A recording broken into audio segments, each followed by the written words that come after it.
Hello and welcome to another episode of What Does It Mean to Be Human, a podcast on life, meaning, and everything. And as usual, every week it's me, myself, and I, Ron Saylor, joined by my good mate, friend, mentor, all round good bloke, open hearted, Ben Gare. Thanks, Hey, mate. Ben. Yeah, hey, mate. How you doing? Good, mate. Awesome. How you going? Yeah, good. Just about to take off to the sunshine tomorrow, so it'll be nice to get a bit of warmth in. So it's been a bit of a cold winter, so yeah, looking forward to it. Good. Yeah, that's nice. And you're going away for about a week, you're saying, eh? Yeah, visit some friends and stuff like that. So it'll be nice to get some time out. But we'll still be back here next week for another recording, hopefully. It's the intent for this time. Yeah. Oh, good stuff, man. Good And stuff. how's the integration been going for stuff with your dad process and coming back into that heart space you were telling us about? Mate, it's been really good. It's been really good. The integration has been it's been awesome. It's really opened up a lot of heart space for me and connection to myself, and even connecting. It's just noticing a difference in how people are connecting to me, Hmm. and how even my relationship with my wife, just we're connecting on a deeper level. So I don't know. I'm not quite sure what's occurred on that level, but allowing myself to go deeper into that heart space and that connection to my dad and having that experience that we talked about last week has opened up a greater sense of vulnerability, I think, on my behalf. And that vulnerability is kind of naturally it's felt immediately in the home because I live with my wife, so she gets the first. She's the first one who gets the she gets the first prize. She gets to feel it all. So Hmm. I think she kind of noticed maybe a softer side, a bit more vulnerable side, and then that allows her to step into her vulnerability a bit more. And so it's been really good on that level, connecting deeper, just being a bit more vulnerable, still integrating, right? The process is probably like, on its tail end now. Because you know what? July was a month. Let me tell Yeah. you, July was a good, solid month of lots of processing and lots of comfort eating. Mate, I cannot tell you the amount of ice blocks I've gone through in July. I think I was sponsored by Ice Block Factory, mate. Fair enough. Every Fair enough. like without fail. And I loved it, mate. I'm not making myself wrong Yeah, for yeah. it. I needed it. I needed something refreshing and it was great. I loved it. But now I'm like, you know what, Ron? You've gone through your process, you've gone through your integration. Now what's the next step? Right? And this is what I thought we could talk about today. What's the next step once we go through the greater part of the integration and we're at that tail end?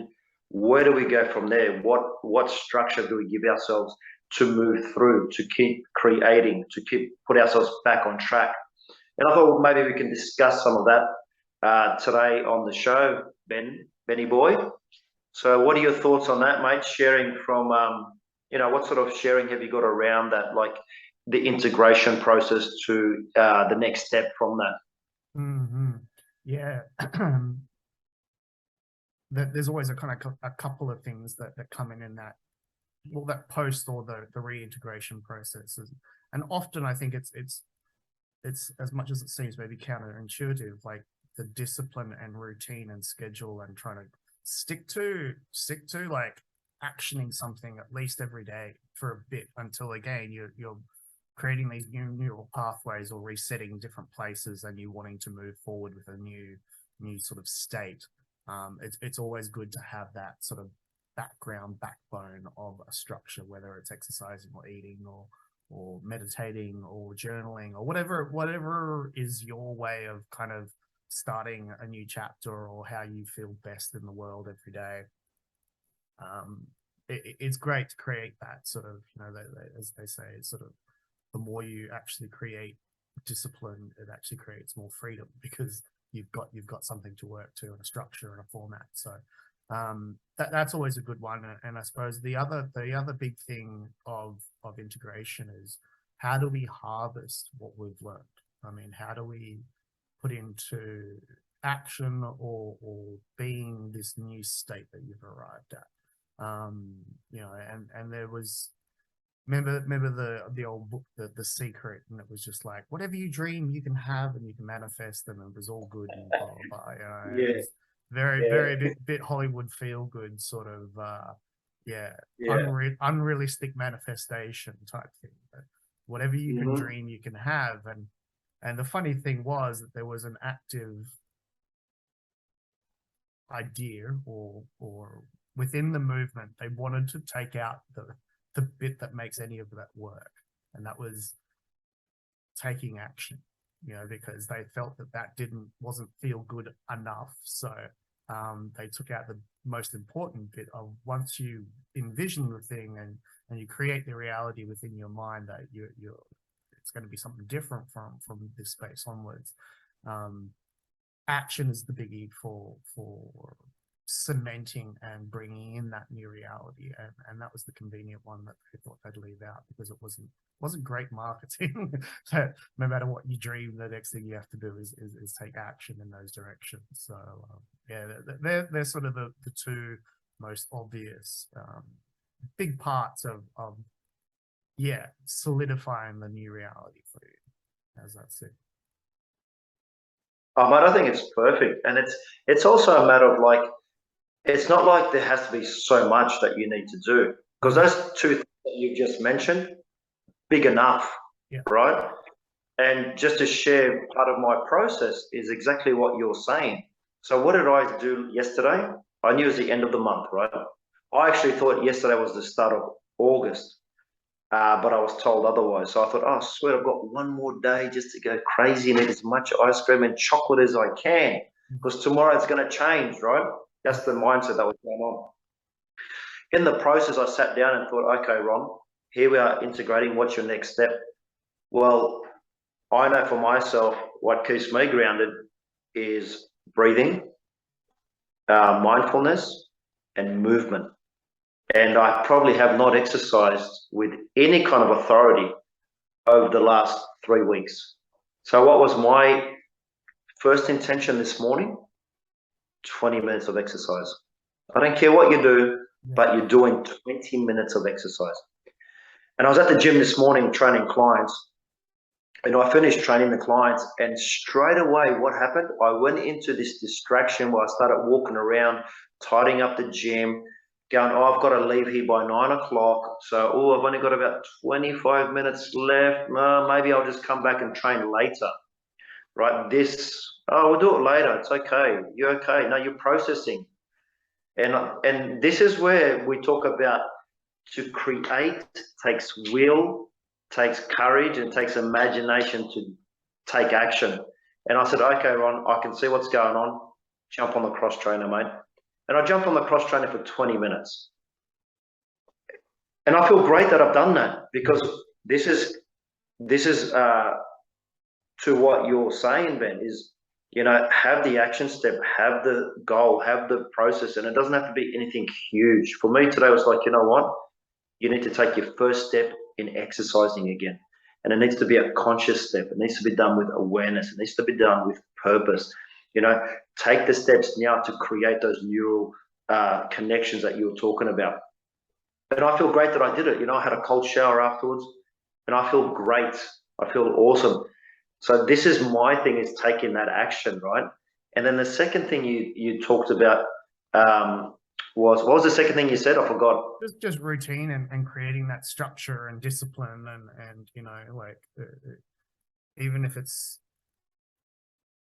doesn't obviously look like you getting on the new path that you've wanted to create, it's just creating a routine for you to know that, okay, I'm going to sit down and do X amount of this activity towards my goal today, because that's what's needed to create the new reality. And again, getting the body feeling free so that you feel good taking those actions. So doing the exercise, or keeping the food routine, because your body's just going to thank you so much more for it, and then it gives you space to create the thing that you're wanting to create. So it's just that, all that discipline and structure around putting into place this new reality. Yeah. And this is the thing where you talk about like that documentary, The Secret. They had the theory perfect, but no action, as you say. And that's what we're about. Like it's like it's I kind of like related to like New Year's resolutions, all that kind of bullshit people talk about. This is what I'm gonna do, but it never gets done. Or I'm gonna just go on a diet, or I'm gonna do this, and from tomorrow and not this weekend, I'll just write off this week and I'll start next week. Mm. All this sort of thinking is based on that same kind of psychology, and that's where we kind of like lose ourselves in that. And so for me, it's like, it was so important that I took that action step today because now I've set up that structure. So now I know at least 4 times a week I'm training. Even if it's 20 minutes, it doesn't matter, but it's 20 minutes of exercise that I have not been doing for the last 3.5 weeks. And then I know from that, okay, so I know I need to clean up my food a bit because it's just kind of been wherever in the last three and a bit weeks. So for me, it's not okay. What do I do? I'll come back to simplicity. So I know like 2 meals, 3 meals a day, no snacking between meals, no snacking after dinner. Okay, so that's a simple rule. Okay, I need to implement that now. So just weekdays, I still want to have fun on the weekend. So I'm not going to be like completely like Yeah. so disciplined around it. But I'm going to say 80, like that rule, that 80-20 rule that we talk about. 80% of the time I'm sticking to it. But that's not saying okay, 20% of the time I'm going to just let myself off the hook. No, Mental. Yeah. I'm not letting myself off the hook by saying, oh yeah, I'll give this little bit here. No, because if I'm not doing it Monday to Friday, then consequences, right? And this is where the power in actions is. If I create an action step for myself, like I've got to exercise 4 times a week. If I don't exercise 4 times a week, then I know I've got to do 5 times the following week. It's that simple. And for a lot of people, they go, oh, well, you did 3. That's okay. Just do 4 next week. For me, I need to do, if I say I'm going to do 4, I'm training 4. And it may come across as harsh or saying, oh, like you're being too hard on yourself. But for me, that's where I talk about having the will and the discipline to create what you want, because it's so easy to give up on small things and say, oh, but it's only one day less. I'll do it again next week. And then the following week comes and you only do 2 or 3 training sessions and you go, I'll make it up the following week. Next thing you know, you're 4 weeks in and you're doing one day to nothing, or you keep just doing 2 days, or you come in and do a half-ass day and you train half-ass for 3 times in a week. So it's really important for me, and this is just how I orientate, to keep it true. And by keeping it true, then I create and generate the momentum. As long as my momentum is generating, then I'm creating and I'm taking action. And that's what's, for me, the next step. And that's with my food, that's with my exercise. The 2 main things for me. They're my 2 main things. And then with my breath and meditation, that will naturally just expand. Because when my body is clear, my body is grounded and centered, then everything else just feeds out from here. And I'm good. I'm good to go. Yeah, and that's what I meant by the sort of, as much as it may not obviously seem like it's part of your vision, it's like, well, I want to write a book. Why is exercise important for writing a book? You know what I mean? So that's not what I'm talking about. The thing is that you're wanting to be at optimal sort of energy wise and kind of, again, if you're going to sit down and write a book, it's like, well, I need to do 1 hour a day of writing, no matter what it is, even if it's drivel. It's like it's creating this structure, and it's so easy for us when we're deep in the thick of process to let the basics lapse. And again, it's okay, but it's by starting to bring back discipline to how you're eating, what you're eating, the routine you're keeping. You start to move towards the goal, even if it doesn't obviously look like the goal's being worked on in that moment.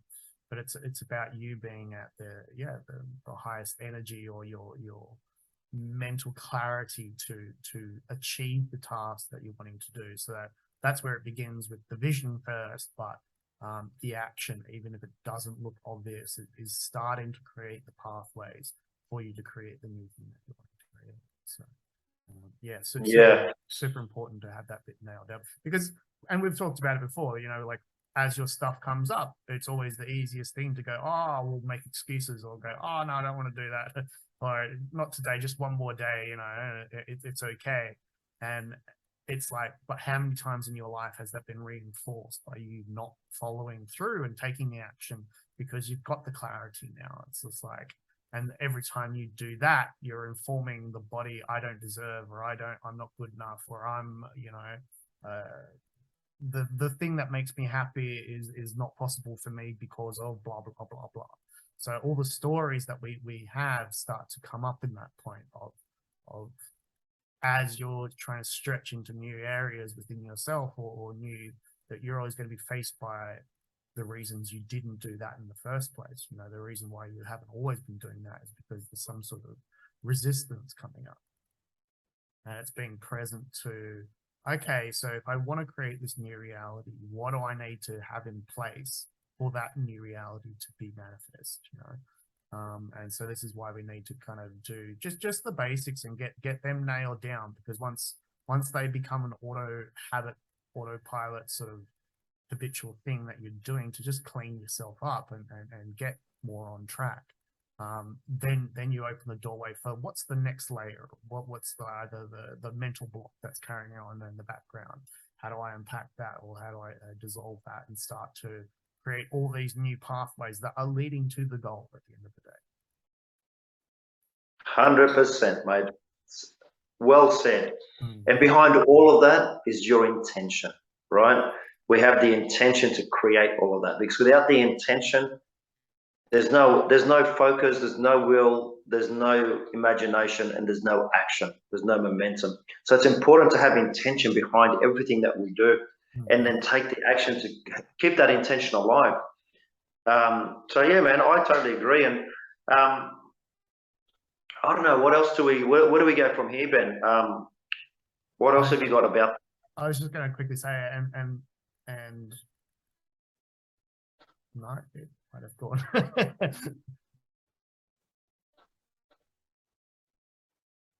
No, so this is where like The Secret had it right, and this is like also the work of Dr. Joe Dispenza. How to Change Your Mind? No, that's Michael Pollan's book. Anyway,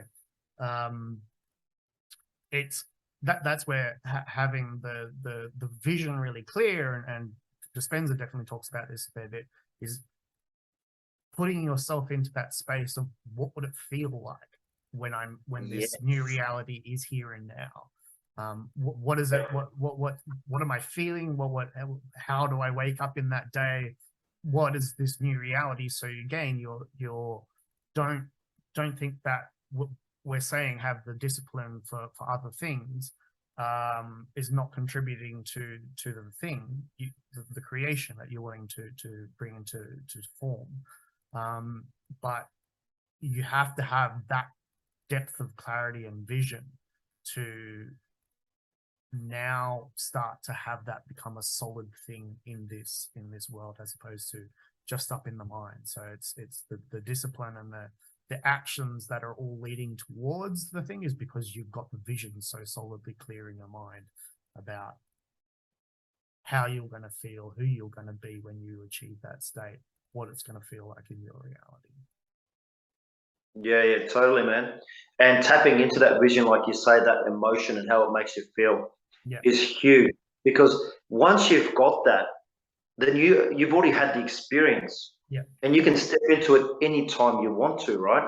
Because you can just step and go, this is how me doing this is what I love, this is what I want to create. How does it make me feel? Oh, fuck, it makes me feel powerful. I feel happy, joyous, connected, unlimited, right? You have this experience, and then you say, this is what I choose. I choose this feeling. And by choosing that feeling, you're generating momentum towards it. You're creating that energy. You're telling your subconscious, this is what I want to create. You're telling your superconscious, this is what I want to create. And you give yourself that power. And the key thing is stepping into it on a regular basis, stepping into it. So if you have a clear vision, goal, or choice, you need to step into it daily, really, to see long-term benefits. For me, there's no point just having that vision once and go, oh, that would be great, and having the experience once, although that feels awesome, and that's it.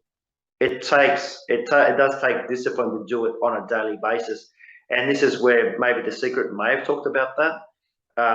But stepping into it is part one.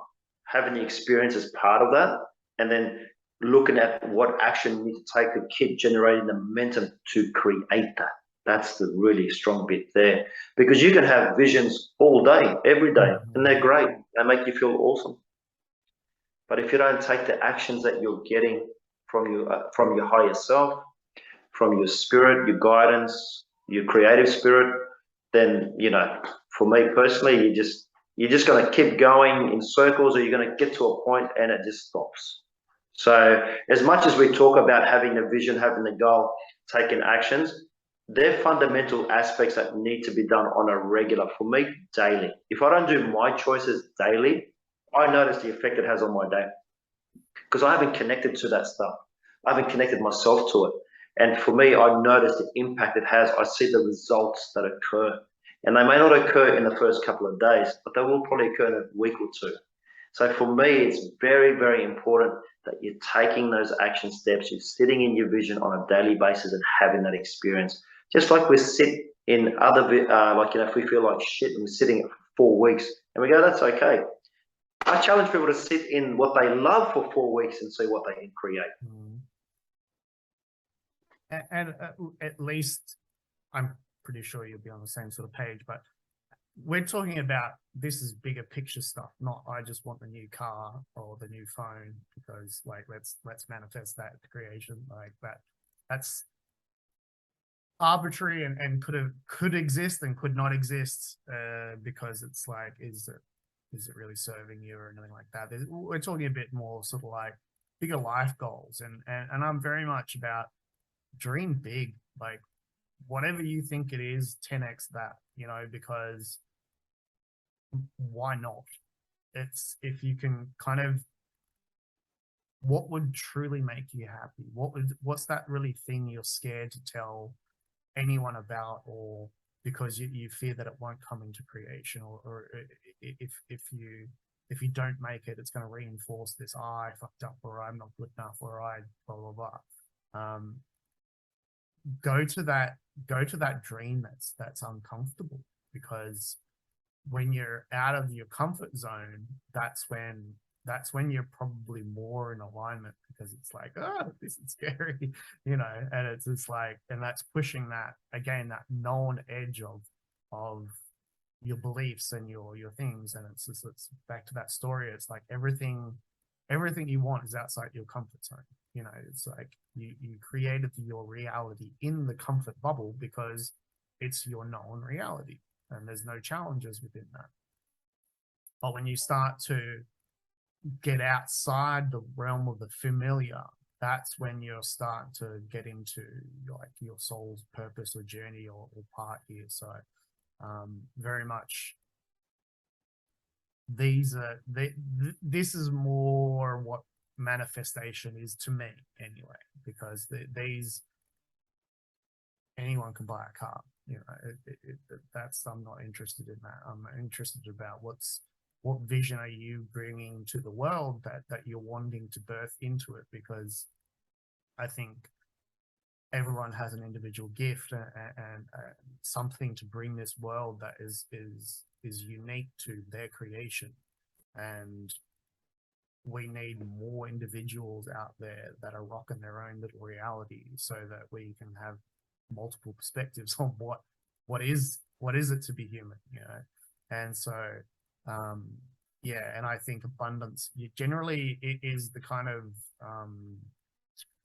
byproduct of you really diving deep into yourself and knowing what it is you love, and then just following that passion because it lights you up and it's what you want to do and what you want to bring to the world.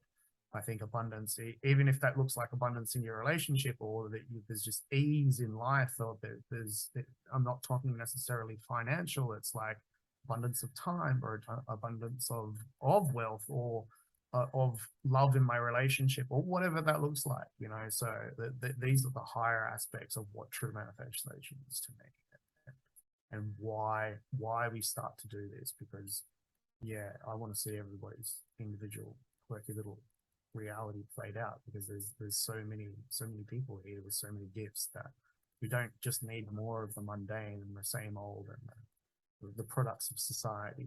We need to start to see more of the gifts. Yeah, we need more creative warriors, that's for sure. Yeah. I just want to go back on something you said, and I think it's important to clarify that any goal is important, and even if it's buying a phone or buying a car, because that may be a step into a bigger goal. Yeah. So, and it's not saying, it's not dismissing them as, oh, they're not important, because for some people, you know, a phone may be a means to communicate, to be able to communicate who you are, to communicate, to generate connections or network on a level to help get to your goal, right? So there's always fundamental foundational goals that Fritz talks about, Robert Fritz, where we talk about like living your highest true purpose in nature, right? Or being the predominant creative force in your life. They're like foundational goals which you aspire to, like these life goals, yeah? And then you have like primary goals, like goals that you do and kind of determine who you are in everyday life, wanting to empower people to live their greatest lives, you know, help support them. So and then how do you do that? Well, it may be that, you know what, you want to be of service to maybe 20 people a week in your clinic or something, or, you know, you want to run like a foundation or like a raffle or something. So there's always different layers and levels to goals to achieve, because I think like what you're saying, Ben, there's the ultimate life goals, that what we aspire to create in our lives, and then there's levels of that start to filter down as to, you know, you can't just jump from here to here. You that's how we generate momentum, right? This is our vision here for me to be the predominant creative force in my life. That's one of my choices, right? Now, for me to be there, I can't just like skip a big goal. Like, you know what? I can't skip the fact that I need to get up every morning and meditate, exercise, and eat well. That's a basic vision, but that's a secondary goal. But that's an action step that I take, that I complete, and it takes me up. It generates that momentum, and I just keep going higher and higher. So for me, so little things like that. So yeah, I just wanted to kind of say, like, goals are life, fundamental, then we have primary goals that generate that, and then we have like secondary goals that feed that. So we kind of like, there's a feeding tube that goes all the way through. That's how I kind of like say, and I just wanted to share that. Yeah, I think I was more coming from materialism for materialism's sake. You know what I mean? Like just for consumerism and for another distraction. Yeah, I got that. Of a shiny, just to clarify in that, it's just because I come across it a bit that people aren't having the bigger dreams. You know, it's this is all well and good to talk about from our perspective. We've been digging into ourselves and what it is we want to create in the world, but sometimes that process hasn't even dawned on someone yet to what, I can do whatever I want. You know what I mean? It's like, as long as there is the higher goals put in place, and they don't have to be extravagant, they just have to be close to what is your soul's expression, you know, here in this reality. And that can be as big as small as you like, but it's about sort of believing and dreaming that you deserve whatever this crazy, wild, huge, big vision you would like to have, big or small. It's still big in your reality, you know. And so yeah, this is more sort of where I was coming from that with all of that. And yeah, no, I got where you're coming from. I just wanted to kind of clarify it in case people didn't understand where you're coming from, right? Because a lot of the time we get caught up with materials as goals. Yes. You know, and you know, a lot of the belief structure comes around as soon as I have, especially people that require materials to fill a void that they may not feel good enough, right? That, you know, as soon as I get my car, as soon as I get my phone, as soon as I get my house, my boat, my jet ski, as soon as I got all these things, I just know I'll be good enough, right? Because I've proven it to myself that I am. I mean, that's just a byproduct of a belief pattern, really. It's a dysfunctional belief pattern that plays out. And that's okay. There's nothing wrong with that, right? It's when we become aware of those things, then we start to see how we kind of like navigate. And that gives us an opportunity to go, okay, well, Okay, what do I need to look at here? And do I need to really have that? Am I enough just on my own without any possessions, right? Because if we strip it all back, what does it come back to? It Mhm. comes back to us and Yeah. us being able to sit in ourselves and to be still and to be silent and just to know that the way we have come into this world, regardless of what we believe, what we think, what we feel, what our thoughts are, that we are just enough as we are. Everything else is a bonus. And that's, I'm not saying I'm like that all the time. No way. But that's what I aspire to, right? Mhm. I'm enough and everything else is just a bonus in my life, right? And so it's what sort of, I suppose, the only other kind of last points that I wanted to finish up on there is like, um, especially if you've got like big dreams or things that are outside your comfort zone, don't get attached to how that process looks, because we can't be rigid in this in going, well, this is how it's got to look. It's got to be this manifestation and this sort of pattern, because as kind of I'm sure you and I both know quite well that first create the vision and then be open to what comes along the way, because it may not be as linear as you would like to think it is. It's about being present to what's happening around, seeing the signs that are maybe pointing you in the right direction, but they logically don't look like the next step. So and this is why we create the fundamental basics of keeping your diet or your exercise or your journaling or your meditation or your things, like whatever is bringing you present to hearing the signs and the messages around, rather than rigidly holding on to, I've got to create something this way, because often it's, you know, when we're too rigidly holding on to a vision, we may miss what's right in front of you, and as long as you're keeping that, well, this is the creation I want to have, don't get attached to the individual steps. Again, just start to put in place the structures for you to be present enough to have these things come into your world in potentially a very random way that you never expected or thought about or even contemplated. Because again, I think if we're truly on point and on vision and on track to the thing that we want to birth in the world, because it's not a linear process and because we don't know what we don't know, um, being open to a random way that you think that comes in is very, very possible. Yeah, I'm glad you mentioned that, mate. Attachment, huge.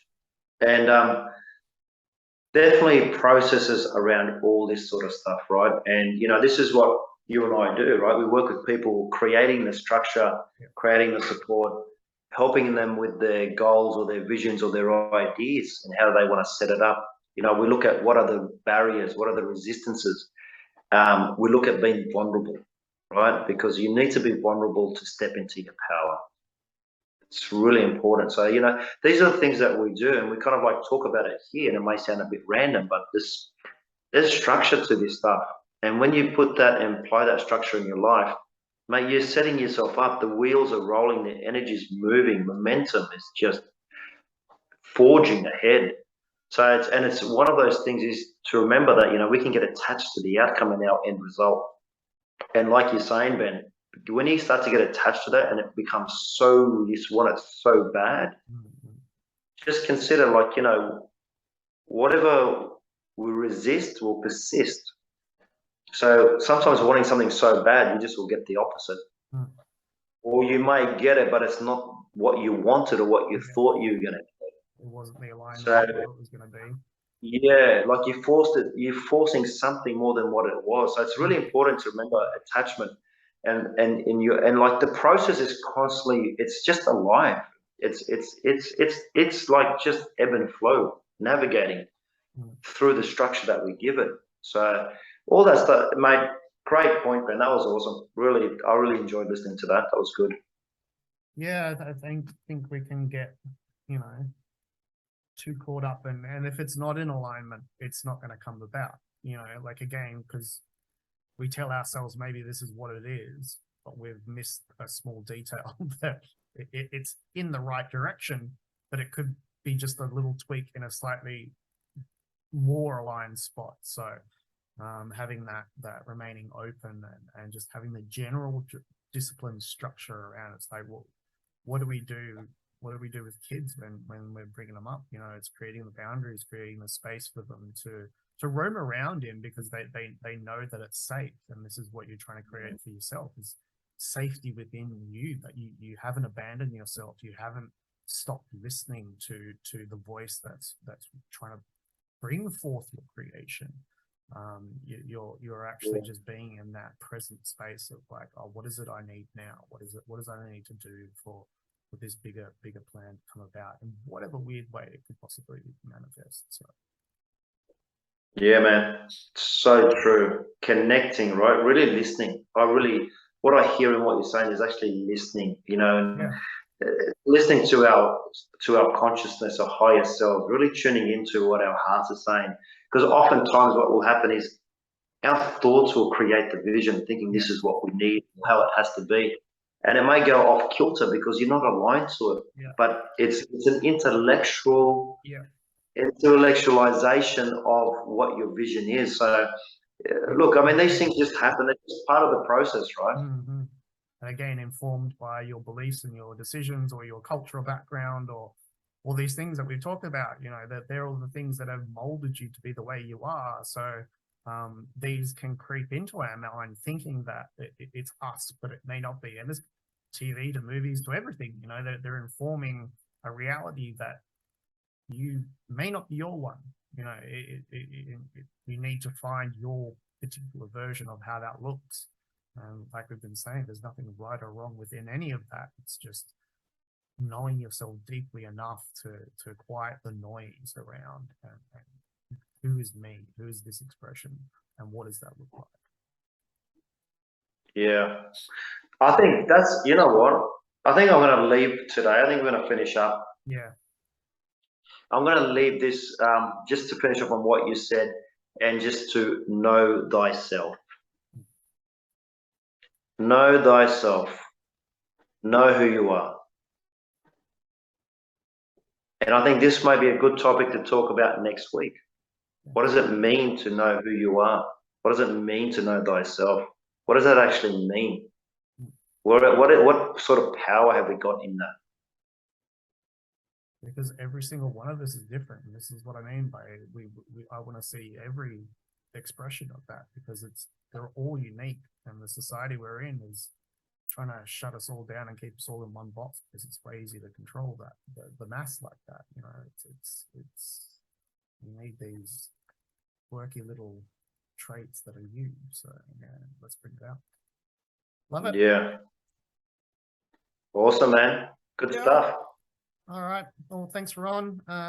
Good to chat as usual, and that's another version of what does it mean to be human for this week. And any comments in the likes and comments in the comment section, I suppose. And thanks, mate. And we'll touch base in a week. Sounds good. All right, everyone, stay safe. See you, Ben. Bye.